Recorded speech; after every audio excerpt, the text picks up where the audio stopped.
Hey guys, welcome to my channel, Joe Perfecto. Today I'm here with my papa. This is John Preston. So, Papa, I just have a few questions for you so that our viewers can get to know you a little bit. So how old are you? How old am I? You're going to start there? Yes. 73, but I'm young for my age. Don't you think? Yes, you look very young. Yep, there you go. And I'm still older than him. So what do you do for work? I'm a retired attorney and I do estate planning. So I do trust, wills, powers of attorney, things like that to protect people when they become incapacitated, disabled, and then eventually when they pass away so their assets are protected. All right, and now that you're retired, what do you do? I'm currently writing a book. I've been writing a book for many, many years, but my work schedule has prevented me from devoting the time that I need to, and so now I'm focusing on the book full time. When did you start writing this book? About 10 years ago. What's the name of your book? I have a working title right now, and I don't know that will be the final title, but it's A Better Me, Being a Better Me. What do I need to do in order to become a better person? Okay. Could you tell us a little bit about your book, like what it's about, what are some of the chapters? Well, it's broken down into 3 sections. The first section is protecting. There are certain characteristics that people have that they need to protect. And then the second section is about progressing, improving on what you have. And then the third section is about passing that on to the next generation. So as an example, pick an example out of one of each of them, everybody should have morals, the do's and the don'ts of society. And you need to protect those. And that sounds very simple, but a lot of people will compromise what they believe in for money. And so the point of that section is you need to make sure that there are certain things that you will not compromise regardless of the pay, regardless of the consequences. You do not cross this line. These are the things you hold near and dear to your heart, and regardless of what happens in life, you don't ever change that. And then go to the next section of perfect. You need to continue to take care of your body, as an example. So you need to exercise, you need to eat well, you need to make sure that your body is keeping up with the demands that you have in life. And a lot of people don't pay attention to their body until they get much older, and then it's too late. They spend the first half of their life destroying their body, and then the last half of their life they spend all their income and earnings to try to fix their body. So the point of the second one is continue to perfect yourself, get better, get stronger, maintain yourself. And then the last one, perpetuate, teach the next generation. There's a lot of wisdom that a person knows and has. They need to share that with the next generation. So if the next generation will listen, then they don't have to make the same mistakes that the previous generation made. So that's an example of 3 areas of the book. That sounds like a very interesting book. Do you know when you're going to publish it? Well, I hope to have it completed and published by the end of the year. That sounds like a great I'm on track to do that. That sounds like a great goal. Is there anything else you'd like our viewers to know? Try to be a better you in whatever you do. And speaking of a better you, there's 2 ways in society that you can become a better you.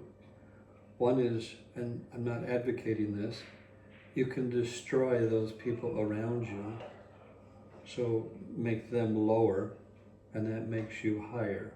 That's very common in our world today, is to destroy others so we look better. Becoming a better you is not about what happens to another person, good or bad. It's what happens to you. Are you doing the very, very best that you can do. And if you're doing the very, very best you can do, you can't do better than that. So that's what I would leave with your viewers, is always try to do your very best. Don't compare other people with you. Compare yourself with you. Am I doing the best that I can? And if I'm not, what can I do better? How can I improve myself? That's basically what the book is about. Realizing your true values, increasing those true values, and then making sure that you pass that on to the next generation. No competition, just a better you. How did you discover this concept of competing with yourself instead of others? I teach Sunday school for a lot of years, and I noticed the competition among the youth. I noticed that some are doing their very best and others are just trying to put others down. I just watched that go on. And it doesn't make a difference if you're 10, 11, 12 years old, or you're a teenager, or whomever you are. I just observed this over the years, that there's a competitive nature of putting others down instead of trying to be better yourself.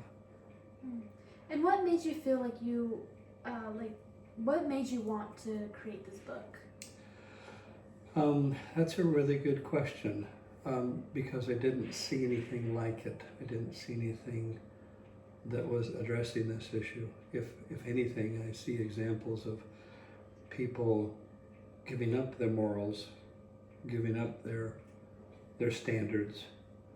There was a gentleman, President Hinckley, president of our church, Hinckley wrote a book called Stand for Something. And I was always shocked by the popularity of this book. It was a bestseller many times over. And you look at the cover and you go, well, what is so attractive about that? And he wasn't saying stand for this or stand for that. He was saying stand for something. Just have something that is your standard, whatever that is. Stand for something.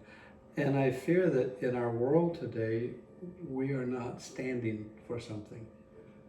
We do whatever anybody else wants us to do, or what the crowd is doing. We do what is necessary in order to make a buck. We don't have a standard. And so I think that's what originally triggered my thought about all of this, is his book. And I always tease about this, because I usually get more out of a book's title than you do out of the book. I got a book once that said, all you can do is all you can do, but all you can do is enough. And I thought, that's the way I feel. I have so much I want to do and I can't ever get around to it. But here this book is telling me all you can do is all you can do, and all you can do is enough. So I bought the book. I never read it because I didn't have time. All I could do was buy it. But according to the title, that was enough. So never read the book, but I always remember the title. All you can do is all you can do, and all you can do is enough. So in other words, be the best that you can. That's all you can do, and that's enough. That's okay. And most people don't. Most people don't do the very, very best that they can. They don't. They just do enough to be ahead of whoever they're competing with, which is sad because that's not their potential. Well, thank you for your time. I have really enjoyed being able to interview you, and I hope our viewers also enjoy being able to talk to him. Thank you so much. You're welcome. I will see you guys next time. Make sure to comment any questions you have, and I will ask him if you have anything left. Other than that, I think it's time to say farewell. Bye, guys. Thank you.